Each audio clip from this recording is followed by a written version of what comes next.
책 소개는 이 정도로 드리고, 여기에 이제 제가 오늘 먼저 얘기 드릴 부분은 이런 얘기를 하고 계십니다. 제가 그냥 사이사이에 좀 책이 한 권이 다 돼서 이 시간에는 다 알려드리기는 어렵고 중요한 부분들을 좀 요약해서 발췌해가면서 소개를 드리겠습니다. 먼저 본서를 읽는 사람을 위해서라고 서문에 대신하는 걸로 이렇게 시작을 하고 계십니다. 예수는 뜻이 하늘에서 이룬 것 같이 땅에서도 이루어지다라고 기도하라고 가르쳤습니다. 하늘이라고 하는 것은 현상 이전의 영적 세계를 말하는 것입니다. 땅이라고 하는 것은 현상 세계를 말합니다. 실상 세계는 일체의 좋은 것이 무한하게, 풍부하게, 잠재적으로 존재하고 있습니다만 그것은 마치 육안에는 보이지 않고 라디오나 텔레비전의 파장이 존재하듯이 그것이 오간에 우리들이 5가지 감각기관에 접촉되는 모습으로 나타나오기 위해서는 파장을 맞추면 되는 것과 같다는 얘기를 먼저 소개하시면서 우리들이 이런 많은 사람들의 머릿속에서 마음속에서 여러가지 생각이 지금도 이렇게 울려 퍼져 나오고 있는데 그것을 라디오 방송국의 파장에 비유를 하자면은 그런 뭔가 미워하는 마음의 파장이랄까 질투하는 마음의 파장이랄까 어두운 그런 각 민간 방송의 파장이 존재하듯이 그런 것들은 실제로 존재하는 거냐면 가상의 파장이라고 얘기를 하시면서 근데 우리들 인간이라고 하는 것은 라디오와 같이 그것을 수신하는 세트와 같이 어떤 파장도 수신하게 되어 있는데 그것을 어디에다 채널을 맞출 것이냐. 지금은 전부 디지털이 돼서 이제 이런 비유도 참 드리기가 좀 어색한 시대가 되고 말았는데 왜 이렇게 수동으로 라디오를 이렇게 채널을 돌리던 시절 있잖아요. 예전에 라디오. 거기 돌리는 대로 뭔가 이렇게 라디오의 방송국에서 송출되는 방송이 수신되어 오겠죠. 또 정확하게 거기다 채널을 안 맞추면은 잡음이 섞여서 들리기도 하고 여러분 주차할 때 운행 중에 약간 이렇게 고압선이 지나간다든지 하는 그 밑에 이렇게 신호대기 때 보면은 막 소리가 제대로 안 들리죠, 라디오가. 그럴 때 약간 채널을 약간만 이렇게 돌리는 수동으로 되어 있는 분들은 아니면 자동이라 디지털이라도 한 단계만 위로 올리거나 내려보면 또 맞아서 나오기도 하거든요. 그런 식으로 미세하게 우리가 정확하게 맞추는 것에 의해서 깨끗하게 들리듯이 이 현상계에 실현되는 원리가 우리들이 마음으로 이런 영적인 세계에 있는 뜻이 아까 여기서 얘기하셨듯이 뜻이 하늘에서 이룬 것과 같이 그러니까 하늘에서 이루었다는 것은 신께서 만드신 이상세계라고 할까 우리가 얘기하면 실상세계인데 그런 완성된 원형의 세계가 있고 그것은 실제하는 세계 그것만이 진짜의 세계라고 하는데 그 세계의 모습이 온전하게 실현돼 나오기 위해서 우리들을 선택하셔서 신께서는 각자가 그런 신의 다양한 모습을 가지고 신을 이렇게 나타내는 체현자라는 얘기도 곳곳에서 하고 계시는데 그런 사명을 갖고 우리는 태어나왔는데 근데 이 세계는 말하자면은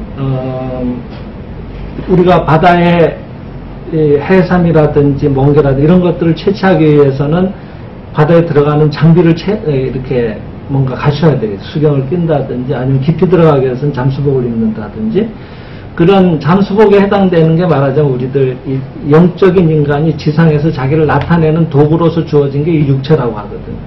근데 육체가 너무 정교하다 보니까 그 육체에서 오는 육체가 자기를 지탱하기 위해서 가지게 된 여러 가지 감각기관이 너무나 여실하게 느껴지니까 가령 보고 듣고 하는 것들이 진짜인 것처럼 우리들이 거기에 빠지게 된단 말이죠.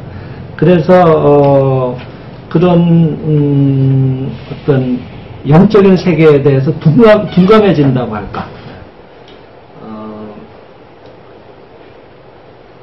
보이는 것에만 너무 이렇게 의존하게 되는, 들리는 것을 전부인 것처럼 착각하는 이런 것들이 자꾸 반복되면서 영적인 세계에 오는 어떤 내면의 소리라고 할까, 진짜의 소리라고 할까 하는 것들에 자꾸 이제 둔감해진다고 하는. 그래서 이제 우리들은 항상 내 안에 실제로 존재하는 신이 주신 본래의 마음, 그런 것들을 늘 이렇게 예민하게 가동시켜서 진짜의 세계로부터 오는 것들, 이 세계에 있는 모습의 세계에 나타난 것들은 여실하게 진짜인 것처럼 보이지만은 언젠간 다 이렇게 사라져갈 것들이라고 얘기를 하고 계시는데, 그것을 있게 하는 본질적인 것, 영적인 것이야말로 영원히 변치 않는 것이고, 아무리 시간이 가도 변치 않는 것들인데, 그런 거에 대해서 우리가 실제로 보는 마음의 힘을 키워야 되는 거고, 거기에 초점을 맞춘다는 게 결국 그런 일들이 되겠죠. 근데 이제 그런 것들을 우리가 자꾸 이제 미약해지다 보니까 자꾸 휘둘리게 된답니다. 보이는 것들에 대해서, 들리는 것들에 대해서. 그런 것들은 이제 제일 이 시간에 자주 소개드렸던 그 좋은 비유를 들어서 얘기하자면은 창세기에 만들어진 인간과 그 다음에 이 창세기 1장에 만들어진 인간, 그 다음에 2장에 나오는 인간의 차이라고 하는 거거든요. 1장에서는 분명히 하나님께서 보시기에 좋았다고 할 만큼으로 훌륭한 인간을 만드셨는데, 그걸 또 자신들의 모습대로 만드셨다고 했는데, 근데 다시 2장에서 또 인간을 빚거든요. 그때는 인간을 흙으로 빚었다는 얘기가 나오거든요. 육체 인간을 말하는 거예요. 근데 그 육체 인간은 하나님이 하지 말라고 하는 것을 어기게 돼요. 그래서 먹지 말라는 지혜나무, 선악과라고 하죠. 선악을 구별하는 나무의 열매를 먹게 돼요. 그걸 먹으니까 그들의 눈이 밝았다고 밝아졌다고 했는데, 그것은 이런 분별하는 마음이 생겨났다고 하는 걸 상징하는 거예요. 그러니까 영적인 인간으로 있을 동안에는 모두가 하나님의 아들, 딸이고 자타일체의 세계에 깊은 자각이 있었을 테인데, 이 육체 인간으로 자기가 주어진 이 몸을 자기라고 착각하는 순간에 그 선악과를 먹음으로 인해서, 그러니까 선악과를 먹었다고 그게 그렇게 되는 것이 아니라 그건 상징적인 비유라고 이제 선생은 얘기를 하고 계시는데, 이게 나라고 착각하는 순간에 말하자면 너와 나의 구별이 벌써 생기게 되는 거고, 자타일체라는 건 사라지게 되는 거고, 그 다음에 여성은 그런 좁은 산도에서 큰 아이를 출생을 해야 되니까, 출생시켜야 되니까 출산의 고통이 따를 거다라고. 근데 마치 그것이 하나님이 하지 말라는 일을 한 원죄로서 주어진 벌처럼, 그리고 또 너희들이 노력하지 않으면 먹지 못할 거라고 하는 이런 뭔가 죄를 준 것처럼 얘기가 되어 있지만, 그것은 육체 인간이라고 너 스스로를 이렇게 착각하는 순간에 그런 어려움에 빠지게 될 거라고 하고는 그런 예언이라고 할까, 비유라고 이제 선생님은 얘기를 하고 계시거든요. 그래서 우리들은 항상 보이는, 떠도는 많은 보이지 않는 파장들이 여기에 넘쳐나고 있는데, 그것은 있는 것처럼 보이지만은 사실은 사라져버릴, 실제 않은 것이 아닌 진짜의 것이 아직은 온전히 자기 모습으로 그대로 나타나오지 않은 불완전한 모습의 잠정적인 모습들이거든요. 그걸 제일 정확하게 비유하신 게 저는 생명실상 1권에서 그 바다의 비유를 하신, 바다의 어떤 겉표면에 일어나는 파도, 비유를 하신 게 적절하다고 저는 생각이 되는데, 바다는 흔히 말하자면 그 깊은 곳에 우리는 뭐가 있다고, 용궁이라고 하죠. 네. 이 광명사상에서도, 생명실상에서도 그렇고 용궁세계가 자주 등장을 합니다. 그것은 또 다른 말로 하면 이제 실상세계가 됩니다. 그 안에 모든 것을 함축하고 있는 무한정의 세계.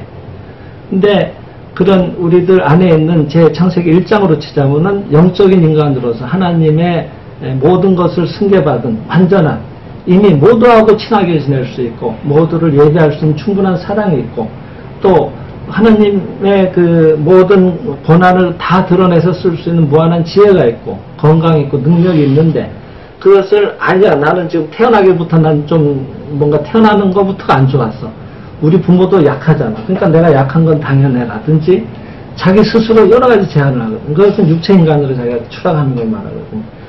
근데 이제 그런 생각들도 있고, 그 다음에 그래도 또 이런 얘기를 듣다 보면 맞아. 인간에게는 무한한 잠재력이 있지.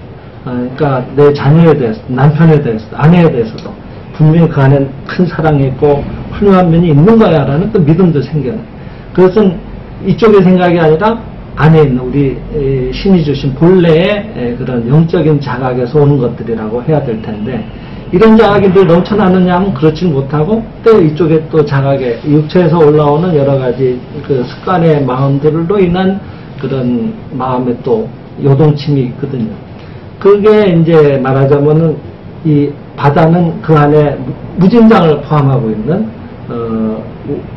여기 어떤 원형의 세계, 여기 뜻이 하늘에서 이루어진 것처럼 땅에서도 이루어지다고 할 때 나오는 하늘에서 이루어진 세계, 근본의 세계, 이미 갖춰진 세계, 그리고 실제하는 세계, 나타난 세계는 그림자의 세계, 언젠가는 사라져갈 세계.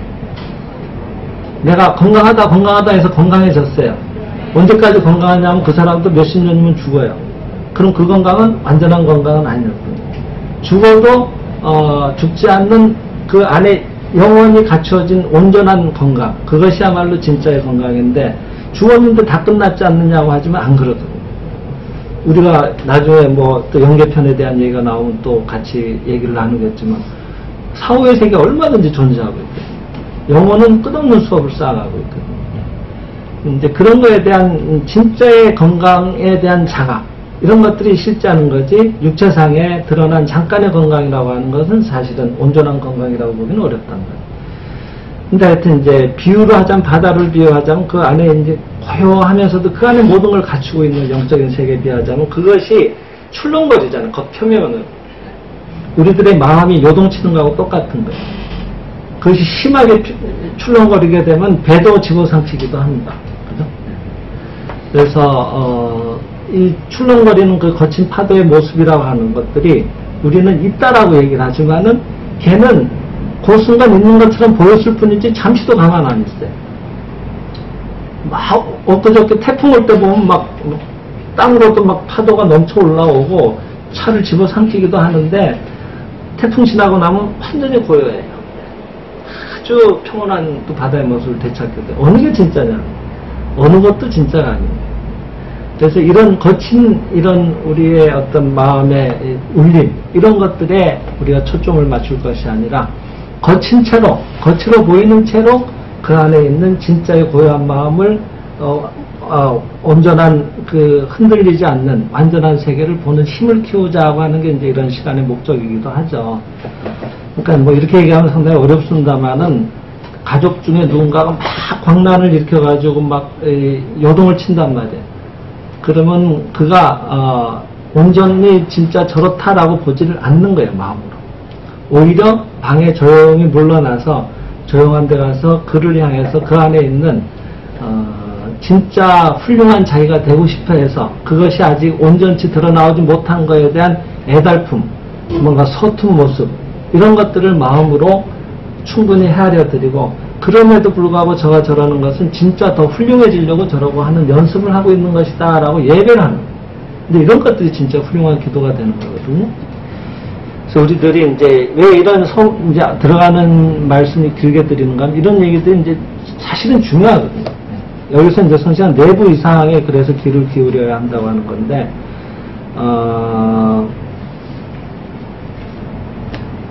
인간은 신의 자식이니까 아무리 행복해져도 결코 지나치지 않다는 것을 먼저 알지 않으면 안 됩니다.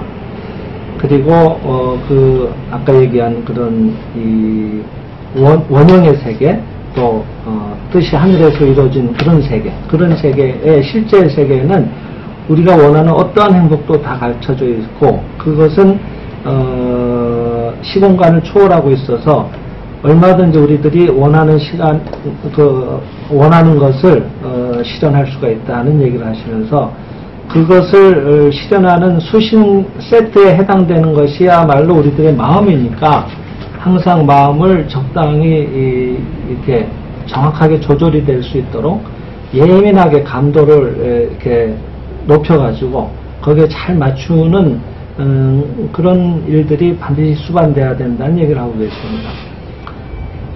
우리가 어디에 있을지라도 어떤 환경에 있을지라도 감도가 민감한 라디오라면은 원하는 방송을 자유롭게 감수해서 재현할 수 있듯이 어떠한 환경에 있을지라도 원하는 사물을 예민하게 감수해서 실현하지 못하는 일은 있을 수 없다. 어떤 일도 우리는 마음이 흔들리지 않고 예민하게 거기에 맞추게 되면은 드러나오게 돼요.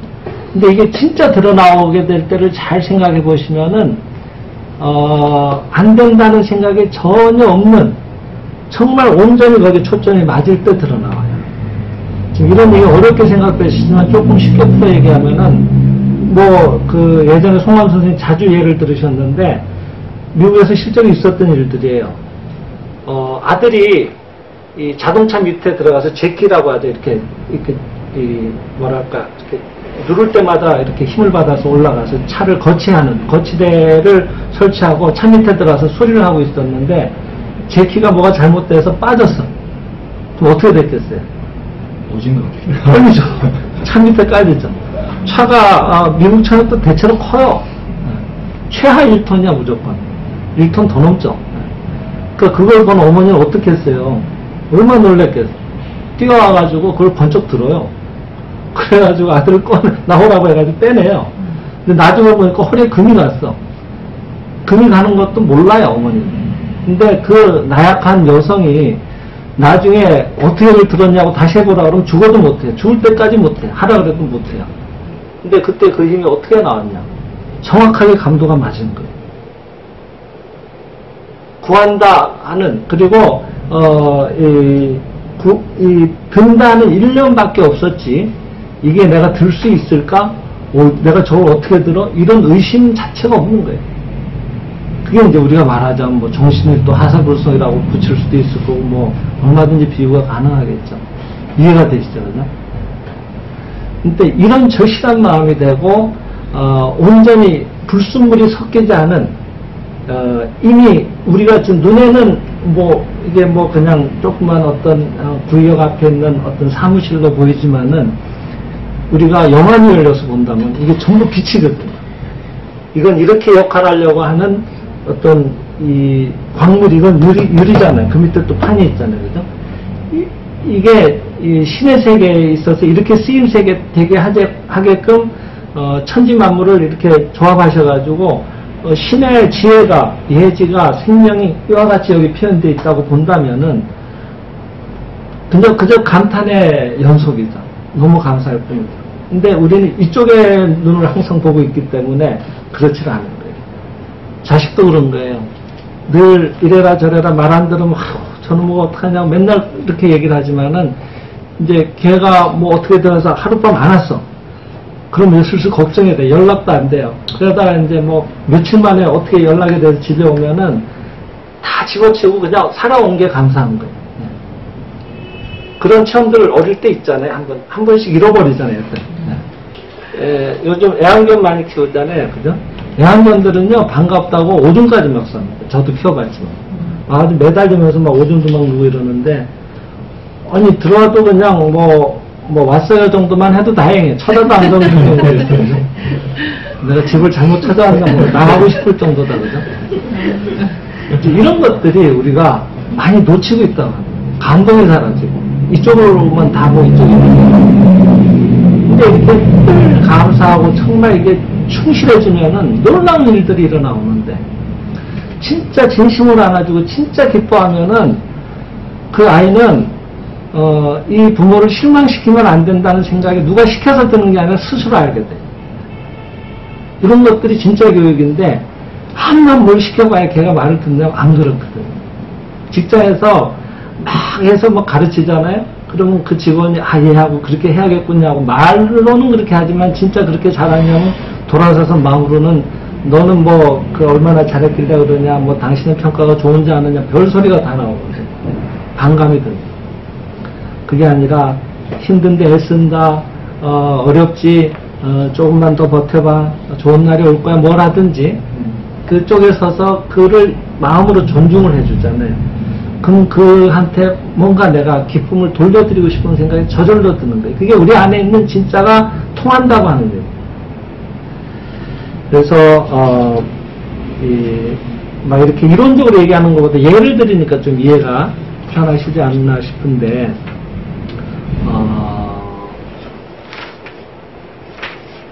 이런 안에 있는, 이걸 또 이제 뒤에선 선생은 내부 이상이라고도 얘기를 하셨는데, 식물 얘기를 하고 계십니다. 식물은 심어놓으면 위로 뻗어나잖아요. 그죠? 빛의 방향으로. 거기에 생명의 힘이 발견되고 있다. 생명의 힘은 물질의 하향적이고 정지적인 힘보다도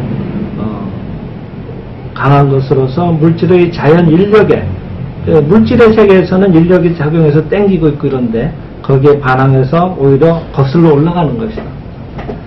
대체로 식물은 옆으로 가는 애들도 가끔 있지만 대체로는 위로 가야 하거든. 인간이 하늘을 향해서 상승하는 것은 반드시 육체의 키가 자라서 물질적으로 상승하려는 것은 아니다. 물질적으로 하늘을 향해서 상승하려고 하는 작용은 바벨탑에서 볼 수 있듯이 신에 의해서 파괴되는 것이다. 그 구약에 나오죠. 바벨탑이라는 게, 그죠? 네. 그때까지는 모두가 말을 하나로 썼대요. 근데 인간이 교만해져가지고 신에게 도달하려고 높은 탑을 쌓다가 그냥 이렇게 무너져 버렸어요. 그리고 다 뿔뿔이 다 흩어져서 말도 달라졌다는 그런 얘기도 언급이 되어 있다고 합니다. 근데 이런 물질적인 높이, 이 물질이라고 하는 건 근본은 없는 거예요. 물질이 있는 게 아니라 거기에 그렇게 쓰임새가 되게끔 하자는 신의 지혜가 있는 거거든요. 신의 작용이 있는 거고, 신이 그렇게 미리 이렇게 마음으로 이렇게 그리신 거예요. 그래서 나타났다. 그러니까 창세기다 보면 전부 빛이 있으라니까 빛이 생겨나고 하잖아요. 그 말씀이라고도 얘기하고 울림이라고도 얘기를 하는데, 이 광명사상에서는 이념이 있는 거거든요. 우리가 지금 마시는 물도 뭐 정수도 있고, 또 정수는 또 뭐 미네랄 워터니에서 무슨 생수 공장에서 생산이 됐겠지만은 물 자체를 만드는 공장은 없어요. 자연이 다 주는 거예요. 그죠? 지금도 열심히 수증기가 올라가서 증발이 돼서 구름이 됐다가 또 모여서 비가 돼서 내리기도 하고, 그게 하천을 타고 내려서 또 바다로 닿아서, 대체로는 증발은 바다에서 더 많이 되겠죠? 지상보다는. 그래서 돌고 있어요. 물의 본질은 어디에 있냐면 구름도 아니고 최초에 내리는 빗방울도 아니고, 그렇게 해서 생명을 살게 하자는 신의 이념, 살게 하자고 하는, 생명을 살게 하자고 하는 이념이야말로 물의 본질인 거예요. 우리는 그렇게 알고 물을 마시는 거예요. 이게 나 하나 살리려고 신이 천지와 합작을 해서 내 앞에 온 거거든요. 그럼 정말 감사하게 먹어요. 근데 넘칠 때는 하나도 안 감사해요. 이제 사막에서 한 4박 5일 정도 이렇게 물을 못 먹다가 죽어갈 때쯤 누가 물을 주면은 그때 정말 감사한 거예요. 그런 일들이 참 많죠, 너무나 큰 것들, 너무나 넘쳐나는 것들은 자꾸 마음에서 잊혀져 가요. 좀 더 이렇게 자극적인 것, 작은 것들, 별일 아닌 거에 마음을 자꾸 빼앗기기 시작해요. 근데 당연한 것들이 정말 소중한 거예요. 소중한 것 중에 제일 소중한 게 지금 살아있는 거. 그렇잖아요? 뭐니 해도 지금 살아있는 거죠. 근데 살아있다고 하는 것 자체도 잘 따져보면 이 시간에도 자주 얘기를 나눴지만, 얘가 심장이 뛰니까 얘가 나를 살리고 있는 것처럼 보여요. 암만 뛰어도 이게 숨을 안 쉬어주면 또, 그죠? 아무 소용이 없어요. 그것도 이게 또 돌아줘야 돼요. 또 생리가 전반에 이렇게 원활하게 움직여야 돼요. 뭐 하나라고 딱 떼서 얘기할 수가 없네요. 그렇게 되게 하고 있는 안 보이는 메커니즘이 있는 거예요. 우리는 의학을 공부를 안 했지만, 이 자리에 의사분이 계신지 몰라도 다 하고 있어요. 다 건강해요. 뭐 저녁을 드시고 오신 분도 안 드시고 오신 분도 있지만 또 점심은 드셨을 거예요. 그게 지금 어디 갔나 하면 다 이제 피가 되고 살이 되고 있거든요. 몰라도 다 하고 있어요. 지금도. 이 시간에도. 그래서 내 피를 만들고 있어요. 전 세계 의학자 다 모아보세요. 피 한 방울 못 만듭니다. 여지껏 못 만들어요. 피 만드는 공장이 만들어졌다는 보도 들어본 적 있어요? 안 되니까 헌혈을 받잖아요. 근데 난 지금도 그걸 하고 있어요. 하다못해 저기에 시궁창을 다니는 쥐들도 그걸 하고 있어요. 생명의 세계는 놀라운 거예요. 그러니까 내가 이쪽으로 아는 게 얼마나 다 알았다고 하냐면 굉장히 교만한 얘기거든요. 모르는 채로 다 하고 있는 이게 진짜거든요. 심장이 진짜가 아니고 폐장이 진짜가 아니고 이 전체가 진짜가 아니고 그거를 그렇게 작동하게 하고 있는 원래 주인, 그 생명, 그것은 죽어도 죽지 않는다고 하는 그런 것들이 우리들의 본질이거든요. 거기에 우리가 마음의 관심을 기울이는 거죠. 근데 자꾸 여기에 속는 거예요. 보이는 것에 속고 너와 나 더 많은 걸 갖기 위해서 뺏기내기 하는 게 전쟁이잖아요. 자원 전쟁. 지금도 열심히 하고 있잖아요. 세계가 막 출렁이고 이런다 그죠? 대체로 물질 문명이 망해갈 때 고층을 짓기 시작해요. 다 그랬습니다. 앞서 문명들이. 안 좋은 현상이에요. 사실은. 교만에 빠진 거예요. 반드시 사라질 때가 옵니다. 물질은. 우리가 지금 이 문명을 사니까 우리는 이게 다인 것처럼 생각하지만은 정확하게 우리가 역사적으로 다 증명하기는 어렵지만은 지금 뭐 앞서 많은 고대 문명들이 얘기되잖아요. 지금보다도 뛰어난 과학이 있었던 것으로도 얘기가 되거든요. 모르는 거예요. 우리는 그런 어떤 물질적인 향상을 추구할 게 아니라 영적인 향상을 키워야 됩니다. 그래서 인간의 상승이라고 하는 것은 물질을 초월해서 영적으로 하늘을 향해서 상승하지 않으면 안 되는 것이다. 그것이야말로 진실한 인간의 향상이다. 우리들 안에는 신의 완전한 이상이 깃들여 있다. 그것을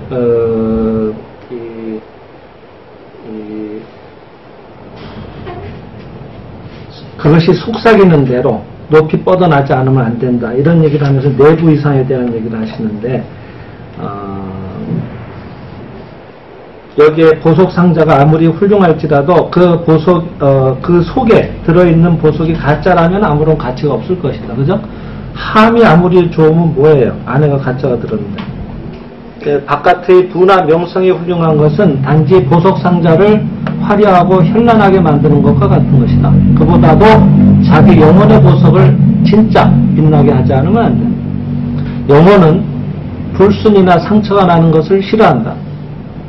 혹시 우리들 영혼에 상처가 나려 할 때에는 틀림없이 영혼 밑바닥에서 소리 없는 소리가 들려와서 왠지 모르게 불안함을 느끼게 될 것이다. 왠지 모르게 불안한 느낌을 주는 영혼의 속삭임이야말로 지금 내가 하는 일은 잘못되어 있다라고 가르치고 있는 것이다. 그리고 우리가 이제 양심이라고도 해요. 그죠? 이제 이런 걸 보더라도 사람은 어떤 형태로든 행복을 추구해요. 이렇게 해서라도 뭔가 괴로움에 머물러 있고 싶지 않은 거예요. 그러니까 막 게임하는 애들 있잖아요. 걔들은 그게 좋아서 하는 것처럼도 보이지만은 지금 할 일이 이만큼 있어. 근데 다 하기엔 지금 너무 시간이 촉박하고 막 이제 내일 시험이라고 할 때 그죠? 어차피 다 베린 것 같기도 하고, 그러니까 막 이게 미안하기도 하고 부모님 또 기대가 많다고 하면은 그럼 막 죄의식 같은 게 올라오는 거예요. 내가 지금 이러고 있으면 안 되지 하는 것들을 무마시킬 뭐가 필요한 거예요. 그게 이제 그쪽으로 내달리게 할 수도 있어요. 대체로 기가 센 부인 있잖아요. 기가 센 부인 밑에 미치라고 할까 하여튼 같이 지내시는 남편분들이 도박에 손대는 경우가 많아요. 네가 한 게 뭐 있나 뭐 이렇게 이제 마음으로 말은 안 해도 부인이 또 돈벌이도 부인이 더 잘해. 그러면은 남편은 그거에 비하면 훨씬 벌이도 시원찮고 내세울 게 없단 말이에요. 여러 가지 면에서 학력이라든지 이런 것도 차등이 날 때 그때 남편들이 그런 경우 망화하고 있습니다. 뭔가 왕창 벌어가지고 얘다 하고 봐라 하고 한번 보여주고 싶은 마음. 그러면 도박 자체를 나쁘다고 할 수 있느냐 하는 거예요. 뭔가 이런 것들에 대해서 이기고 싶은 그 마음을 막 할 때, 표현할 때 자기는 될 것 같거든, 그때는. 그때 뭔가 희열감도 느끼고, 거기 일시적으로 거기에 또 몰입을 하게 되는 거예요. 그러니까 우리가 조금만 더 사물을 깊이 본다고 하면은, 뭐, 공표, X표 이렇게 딱딱 구분할 수가 없다는 거죠. 다 그런 이유가 있어서 그런 일들을 하게 되는 거예요. 그래서, 이제, 아까 담배 얘기를 드렸습니다만은, 근데 담배도 잘 생각해 보면은, 담배라기보다는 하여튼 연기가 난다고 하는 거는 우리가 이제 요즘 뭐 생존 프로그램 이런 것들도 많잖아요. TV에서도. 그럼 그 야외에서 이제 불 피우는 것들도 있어요. 보면은. 근데 이 사실은 이 라이터 같은 거로 키면 아무것도 아니지만 파이어 스틱이라든지 뭐 아니면 돋보기 같은 걸 이용해가지고 불 한 번 피우려면은 뭐 몇 시간을 고생하는 것도 허다해요. 네. 근데 그게 이 불이 막 옮겨 붙을 때가 어떤가 하면 잘 보면 연기가 제일 많이 납니다. 제일 연기가 많이 나오고 나서 확 붙어버려요. 제일 연기의 강도로 보면 처음엔 모락모락 나. 그 다음에 점점점 불씨가 번져가면서, 그죠? 점점 막 이렇게 막 뭉글뭉글 연기가 막 피어오르기 시작하면서 퍽 하고 점화가 되는. 연기라고 하는 것은 우리의 인생의 고통, 병, 불행 뭐 이렇게 볼 수도 있어요. 불이 붙었을 때를 문제가 해결되는 시점으로 본다든지 행복이라고 본다고 비유를 하면은 행복의 코앞에 불행처럼 보이는 일들이 있다는 거예요. 그 일을 겪어서 우리는 거기에 이르게 되는 거예요. 근데 꼭 불행을 겪어야만 거기에 가는 게 아니라 그런 일들을 통해서 고난처럼 보이지만 사실은 그때 영혼은 엄청난 향상, 집중 이런 것들을 하게 된다고. 제가 왜 이 장교 후보생 시절에 왜 행군 때 막 이렇게 나는 신의 자식, 나의 발은 신의 발 막 이러면서 막 자기 체면을 했더니 막 갑자기 힘이 나서 막 이 발바닥도 시원해지고 불과 몇 분 사이에. 그리고 배낭도 누가 들어주는지 알 정도로 가벼워져가지고 뒤를 돌아다 볼 정도로 힘이 넘쳤거든. 갑자기 나고 직전에. 근데 왜 그렇게 절실했는가 하면은 거기에서 낙오를 하게 되면은 잘못하면 벌점이 쌓이게 되면은 퇴소조치가 돼서 이등병으로 가야 돼요. 모처럼 야심차게 합격을 해가지고 장교 후보생으로 들어갔는데 그게 얼마나 그게 창피한 일이에요. 그런 오점도 남기기 싫지만은 근데 정말 낙오할 것 같아서 기분에는 인간이니 그만큼 갑작스럽게 뭐 지금보다는 장비가 더 열악했던 시절이니까 군화를 전투화를 이렇게 막 이 담요를 말구평으로 말아가지고 묶고 결박하고 거기다 군화를 붙이고 막 이런 요즘 보면 참 이상할 거예요. 요즘 현역들이 보면 야 저렇게 다녔나 할 정도로 총도 막 M1 소총도 있고 뭐 이럴 정도였으니까 그러니까 굉장히 무거웠던 느낌이 나요. 여기가 끊어지는 것 같아요. 어깨가. 네. 근데 지금은 뭐 아니 그때 이제 뭐 자대 배치 받아서 뭐 특전사에서 뭐 천리행군 할 때는 아무것도 아닌 키로수예요. 20kg라고 하는 건. 근데 그때 첫 행군이 20kg인데 대략 한 뭐 원래 20km 하면 한 5시간 가면 맞는 거래요. 1시간에 4km 가니까. 근데 그 불과 5시간 거리를 낙오를 한단 말이에요. 못 걸어요. 하루에 막 18시간씩 가서 일주일 내내 걷는 사람들이 처음에 하는 게 그렇게 어렵더라고요. 처음이 다 어려워요. 그래서 그때 제가 생각난 게 나의 발은 신의 발. 이거를 외우기 시작한 거예요. 죽을 것 같으니까. 낙오하면 안 되니까. 근데 아까 얘기했듯이 그때 제가 이 라디오 주파수가 맞은 거예요. 뭐 안 되고 이런 건 다 필요 없어요. 뭐 아무 생각도 없고 오로지 그거 일념. 그러니까 오히려 이 낙오 같은 그때의 그 절박한 고통의 순간이 제 일생일 때 잊히지 않는 체험을 하게 해준 거예요. 인간에게 무한한 힘이 있다고 하는 것을 몸으로 느끼게 해주는 최초의 순간이었거든요.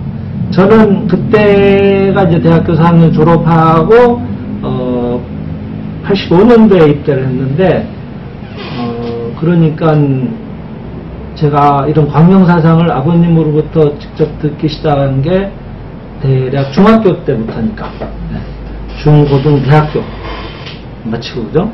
3년 6년에 4년이면은 10년이죠. 10년 동안 들었던 얘기예요. 맨날 고등학교 때는 이 내용에 감탄해서 아버님 말씀 들으면서 뭐 눈물도 흘리고 생민실상도 뭐 친구하고 계속 토론다고 이랬습니다. 대학교 때도 뭐 생민실상 계속 읽으면서 막 무한한 힘이 있다. 근데 그게 다 논리적으로만 이해를 하고 있었더라고요. 그 힘을 최초로 써먹은 순간이 그때 써먹은 거예요. 절박하니까. 문제가 있다고 하는 건 여러분 좋은 겁니다. 그때 힘을 내는 찬스가 온 거예요. 생각을 달리하는 거예요. 근데 거꾸로 들어갔어요. 왜 이렇게 내가 맨날 감사합니다 했는데 왜 이런 일이 왜 오지? 이렇게 얘기해요. 그게 아니고 진짜 좋아질 때가 돼서 그 일이 온 거예요. 해결될 때가 온 거예요. 그게 좋아지는 기회가 주어져. 그렇게 해서 좋아지지 공짜로 좋아지는 법은 없어요. 아무것도 아닌 것처럼 이 가치 없게 여기게 되니까 활용을 안 하게 돼요. 근데 그렇게 몸으로 느끼잖아요. 내가 한번 체험을 하잖아요. 그 느낌은 뭐 평생 얘기하라 그래도 난 안 잊혀지니까. 그러니까 맨날 똑같이 얘기 드릴 수가 있는 거예요. 그때 그 느낌이 그대로 남아있으니까 아직도. 그러니까 그게 하나의 나한테 힘이 되는 거예요. 그래서 오늘은 어떤 일이 일어나도 반드시 좋아진다는 주제를 택한 이유가 여기에 있는데 이 청년들에게 5장에 넘어가면은 곤란의 직면에서 뻗어나는 정신력이라는 장이 있습니다. 이 내용이 오늘 이제 주로 말씀드릴 내용들인데 한번 들어보세요. 사실 이 얘기를 드리려고 앞에 얘기를 좀 길게 말씀드렸던 겁니다. 많은 사람들은 곤란 속을 헤쳐나가는 것에 의해서 자기를 단련해서 인생의 승자가 된 것이다. 지금 어머님 세대쯤 되면은 그 살아오신 얘기를 우리가 책으로 읽는다 그러면 다들 하시는 말씀이 있어요. 이거는 뭐 책을 몇 권을 읽어도 안 된다. 몇 날 밤을 새워서 내가 살아온 얘기는 다 못한다고 할 만큼으로 그만한 인생 자체를 통해서 겪으신 교훈을 갖고 계시다. 힘이 있는 거예요. 그러니까 웬만한 일이 일어나도 그렇게 호들갑을 떨지 않게 돼요. 아, 이게 또 이제 이렇게 해서 뭐 어떻게 되려고 하는구나 하고 그냥 지혜로 살게 됩니다. 곤란으로 보이는 것, 적으로 보이는 것, 그것은 모두 내 편이다. 그 생각을 완전히 바꿔버려요. 곤란이나 적으로 보이는 것이 내 편이다. 그들이 아니면은 난 절대로 발전할 수가 없다. 이렇게 받아들여요. 슬픔으로 보이는 것, 불행으로 보이는 것, 그것은 슬픔이나 불행이 아니라 우리들 영혼의 깊은 정치를 베풀어주는 조미료인 것이다. 음식을 암만 잘해도 나중에 조미료는 조금 넣어야 돼요. 마찬가지로 이 슬픔, 불행이 있어서 우리들은 인생에 깊이가 생기는 거예요. 그래서 사람의 멋이 거기서 나옵니다. 고생을 안 해본 사람들은 멋이 없습니다. 사람을 압도하는 힘이 어디서 나오는가 하면은 자기가 그걸 겪어봤을 때 힘이 나오는 거예요. 그냥 말로 혀끝으로 사람을 이렇게 우리가 좌지우지 할 수 없게 되는 거예요. 앞찾기는 이렇게 꾹 누르는 기계는 유체시에서 순수한 유체 기름을 짜내는 것이다. 유체 씨는 얼마나 아프겠어요. 걔가 누르니까, 그죠? 근데 거기에서 또 다른 유체 기름이라고 하는 새로운 생명이 거기서 또 탄생하거든요. 인생의 행불행이라고 하는 것은 밖에서 오는 것이 아니고 밖에서 오는 것을 어떻게 받아들이냐에 달려있다. 그 자체에 있는 게 아니라 그걸 어떻게 받아들이냐에 행불행은 달려있다. 모든 영양물을 팔뚝의 아름다운 근육으로 변화하게 하는 것은 우리들 팔에 가해진 무게의 짐이다. 일부러 아령도 하잖아요. 해야지만 근육이 생기지 빈팔 두고 맨날 이래봐야 근육은 잘 안 생겨요. 무게가 그 가해지면 가해질수록, 그러니까 이거를 하시는 분들은 점점 무거운 걸 들잖아요. 그래야지 근육이 키워지듯이 우리 인생의 근육도 신앙의 근육도 이런 일들이 없이는 절대로 공짜로 생기지는 않는다는 거예요. 곤란이 연속해서 이제 더는 견딜 수 없다고 보여질 때 오히려 해결의 서광이 비치는 것이다. 그러니까 이제 난 더 이상 못해 할 때가 이제 다 된 거예요. 그때 힘을 내면 돼. 그 라펠 솔라노라는 사람이 몇 년도인가 모르겠는데 하여튼 그 당시 세계에서 제일 큰 다이아몬드를 발견했어요. 근데 이 사람이 100만 번째 발견했어요. 친구 3명에서 찾으러 갔다가 그 이제 광산을 뒤지는 거예요. 거기서 나온 돌도 찾고 그래서 여러 가지 돌도 깨보고 찾고 해서 99만 9,999까지 했을 때 이제 안 하는데 더 이상 못해. 이제 가자. 근데 못하겠다고 했을 때 옆에 친구가 야 100만 번 채우고 그만두자라고 해서 마지막에 찾은 게 그 다이아몬드 원석을 찾았던 얘기도 나와 있더라고요. 그렇듯이 이제는 서왕이 비칠 때가 온 거예요.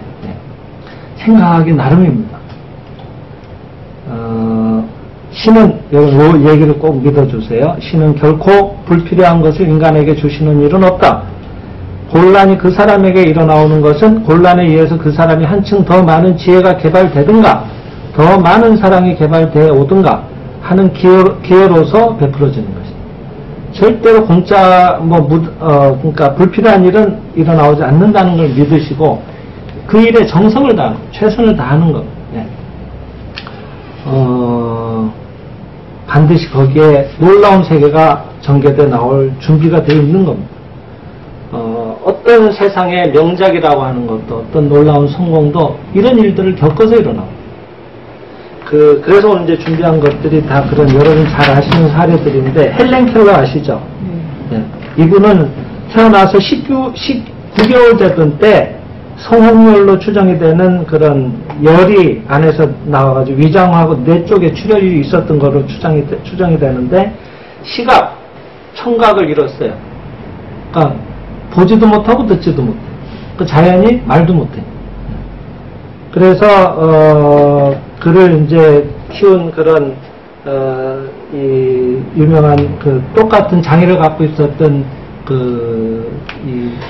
교육을 시키는 분이 있죠. 그분도 처음에는 잘 못 봤어요. 근데 그분은 이제 몇 차례 수술을 통해서 이제 희미하게 겹쳐서 보이게 됐다고 하는데 그 선생하고 셜리번인가? 그죠? 그 선생하고 어떻게 언어를 터득하는가 하면은 손바닥에 이렇게 써요. A 알파벳을. 그 느낌으로. 그래가지고 자신도 가르치는 선생님 자신도 시각장애인이었으니까 그걸 통해서 이제 글을 익혀나가요. 그래서 뭐 아시겠지만 5개 국어를 하게 됩니다. 보지도 듣지도 못하는 분이 놀랍죠, 그죠? 못할 일이 없는 거예요. 그리고 뭐 그런 정도가 아니라 뭐 교육자로서도 또 뭐 사회운동가로서도 그죠? 다양한 활동을 많이 했다고 나와 있습니다. 일본의 헬렌 켈러라는 분이 있잖아요. 제가 이 시간에 자주 얘기 드렸던 그 오이시 중교라고 하는 아버지가 술을 먹고 막 난동을 부려가지고 아버지가 휘두른 칼에 두 팔이 잘려나간 입으로 이렇게 서예를 하시는 서예가예요. 이분이 돌아가신 지가 이제 40년 정도 됐는데, 이분을 그리는 노래가 한 10년 전에 나왔더라고요. 의연하게 피는 꽃이라고 해서, 그 노래를 부른 사람이 한국 사람이에요. 김영근이라는 분이 2010년도에서 이제, 일본의 대중 가수로 데뷔를 해가지고 이 노래를 불러서 많이 대중들이 호응을 했다 그러더라고요. 왜냐하면 그 의연하게 피는 꽃이라는 노래의 가사말이 이 오이시 중교라는 이 팔 없는 서예가를 생을 그린 노래거든요. 이 오이시 중교는 이 아버지가 생부가 아니고 양부였어요. 키워주신 아버지. 그러니까 이제 생부는 뭐 어려워가지고 어디 맡겼겠죠. 그래서 양부가 또 다시 유학에다 팔아먹어 딸을. 그래가지고 이제 어려서부터 교육을 시키거든, 기생 수업을.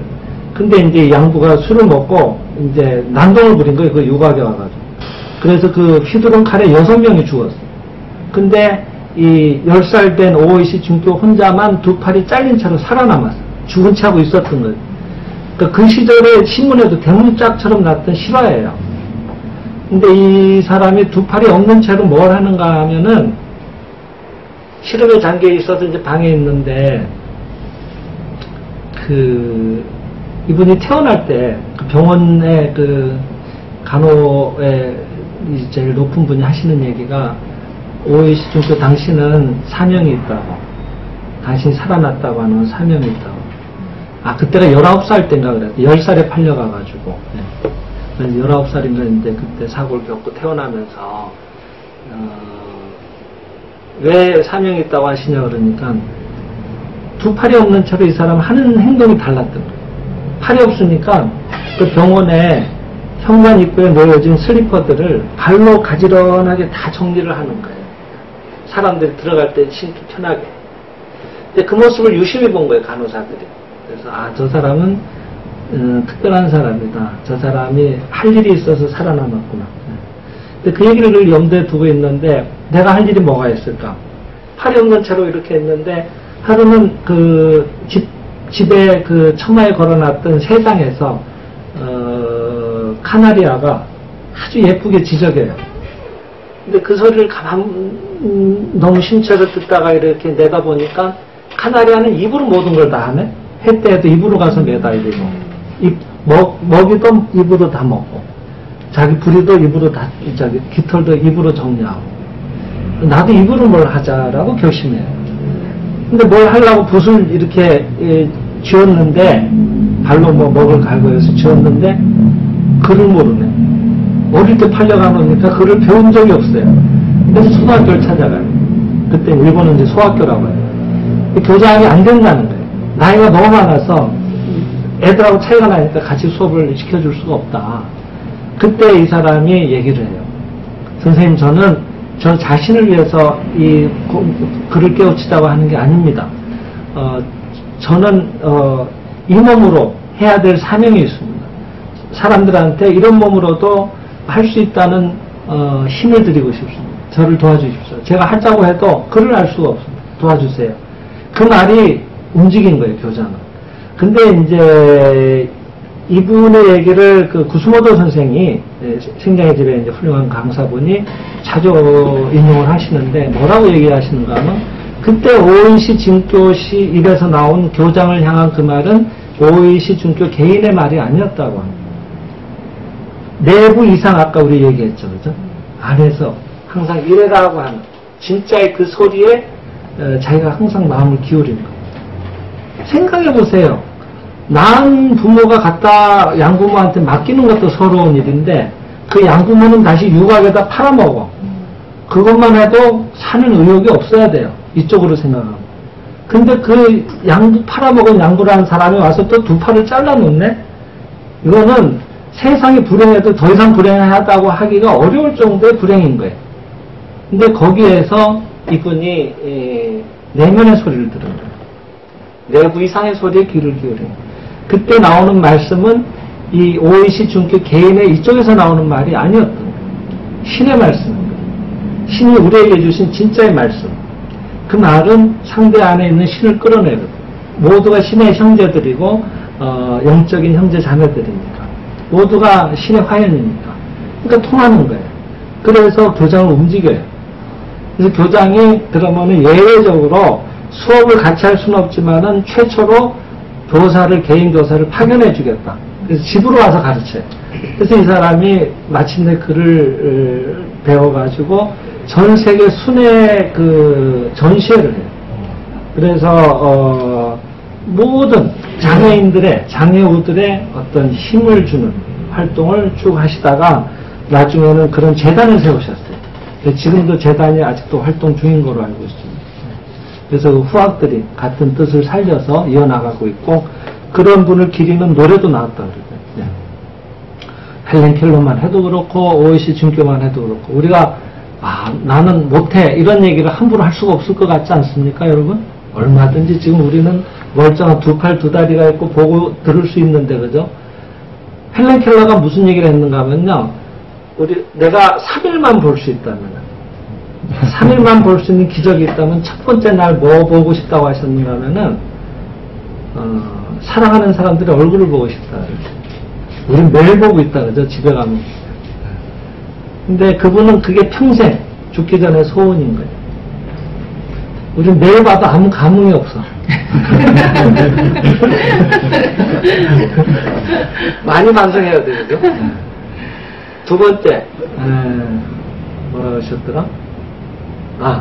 밤이 아침으로 바뀌는 기적을 보고 싶다. 우리는 매일 기적이 하나도 기적이 아니야. 그렇잖아요. 기적이거든요. 사실은 기적이에요. 그때 얘기했잖아요. 이 지구가 시속 1700km로 돌고 있다고 지금.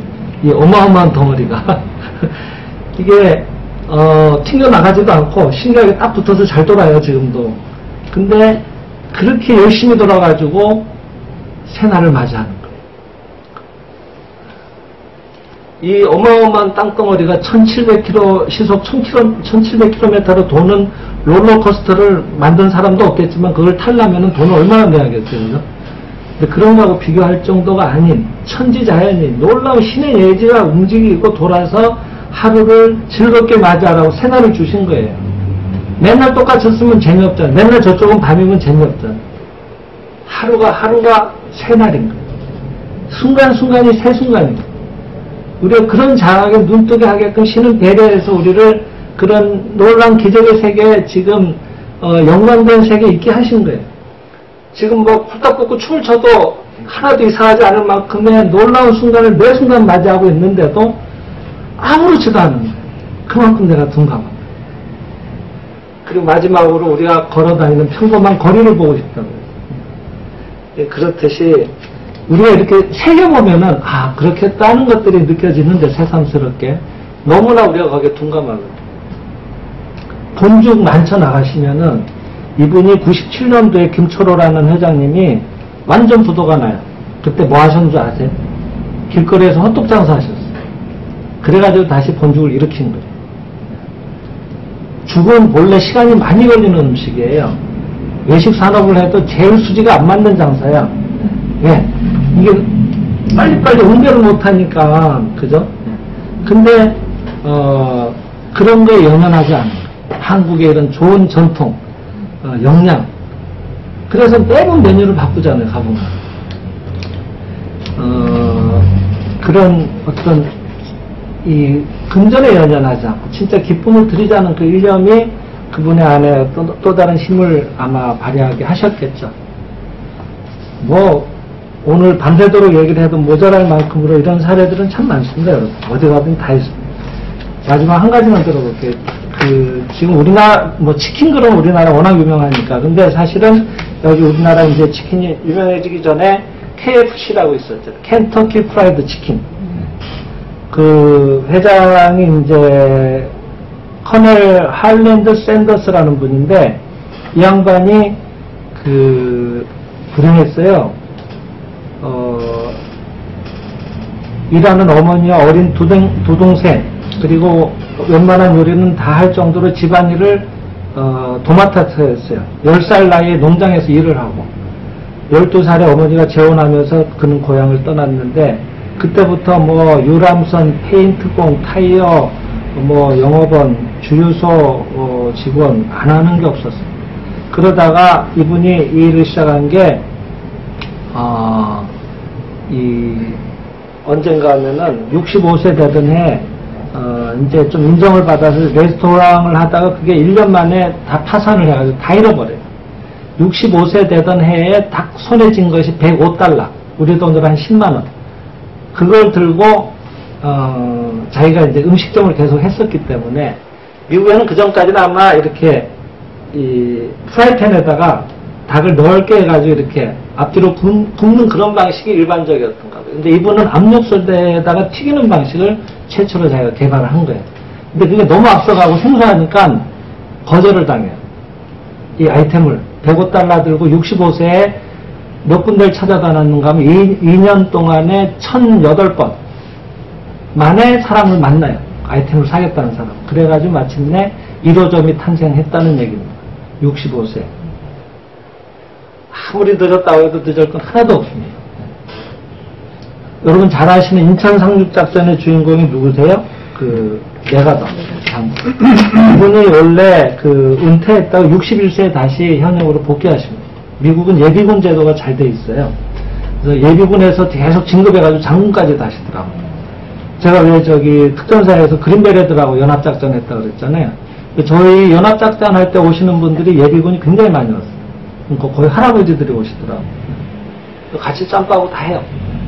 근데 이분이 61세일 때 하여튼 현역으로 복귀해가지고 6.25 때 인천 상륙작전을 전개했던 나이가 65세. 못할 게 없어요. 얼마 늦잖아.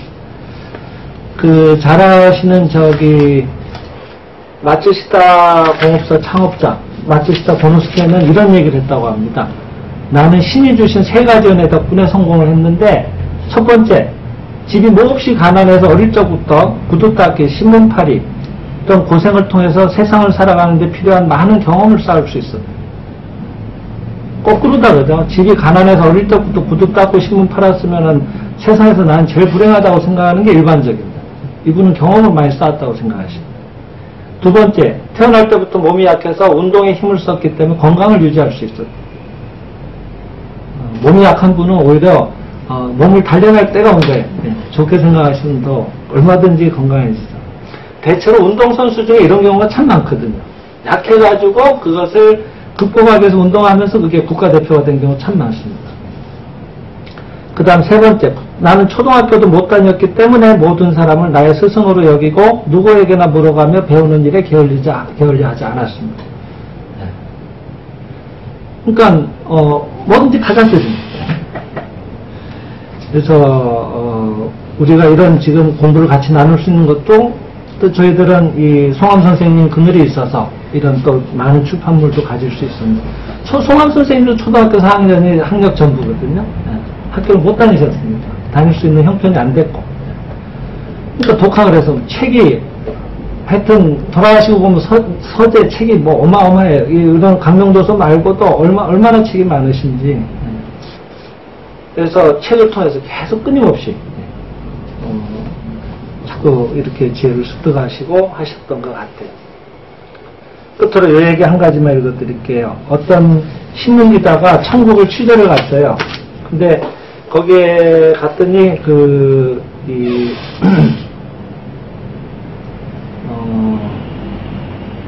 어떻게 하면 고난을 피하고 복을 받는 인생, 그러니까 고난과 복을 담당하는 신을 찾아가서 고난을 피하고 복을 받는 인생을 살 건지에 대해서 취재를 하려고 갔는데, 문지기한테 물어보니까 복을 담당하는 신하고 그 다음 고난을 담당하는 신이 번지수가 같은 거예요. 그래서 이상하다고 갔더니 진짜 같은 번지에 계시는데 그 안에 할아버지 한 분이 계속 어떤 구멍에다가 공을 자꾸 던져 넣어요.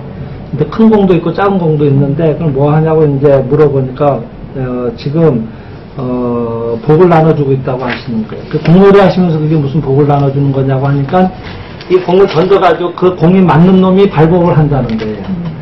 그래서 그 공을 이제 이렇게 보니까 거기에 천국, 고난, 역경, 두려움이라고 적혀 있는 거예요. 공에.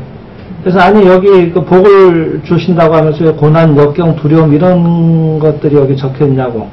그러니까 그 신이 할아버지가 애끼놈하고 이제 공을 갖고 오더니 껍질을 벗겨보니까 그 안에 복이 마지막에 들어앉아 있는 거예요. 그래서 이게 지상까지 내려올라오면은 고난, 역경이라는 껍질이 있지 않으면 지상까지 도달을 못한다는 거예요.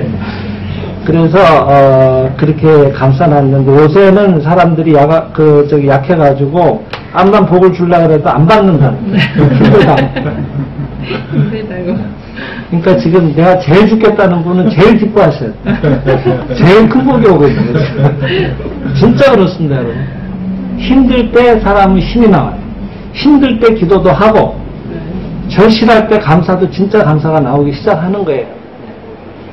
처음에는 대충 해요. 그러니까 저희 같은 단체도 강제환자는 잘 안 와요. 근데 이제 내년에는 뭐 병원에서 가만히 없다든지 이러면 막 뭐 헐레벌떡 오시거든요.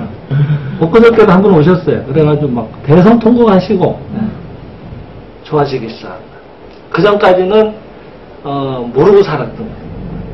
근데 자녀가 이제 막 생사를 오갈 만큼의 어떤 큰 병을 지금 갖게 됐거든요. 그 자기가 살아온 날을 되돌아보고 아니나 다를까 막 부끄러운 게 있었던 거 내용들. 그걸 이제 다 털어놓고 마음으로 참여하기 시작하니까 통곡이 나오고. 저는 뭐 그분만 열심히 수업 잘하면 그 자녀분도 좋아질 거라고 믿고 있어요.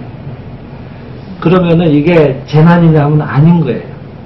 그래서 내가 영원히 순화되고, 그래서 관계가 다 본래의 자리로 돌아가고 하기 위해서 이렇게 열심히 지금 신이 여러분들한테 열심히 복을 던져주고 계시다고 생각하고, 그렇다고 자꾸 재난을 달라고 기도하시는 거예요. 온 거에 대해서는 그렇게 받아들이자. 얼마든지 해낼 힘이 있으니까. 오늘 이런 제가 두서없는 말씀 드렸습니다만 이 얘기를 또 계기로 새롭게 힘을 내주셨으면 합니다. 이상으로 마치겠습니다. 감사합니다.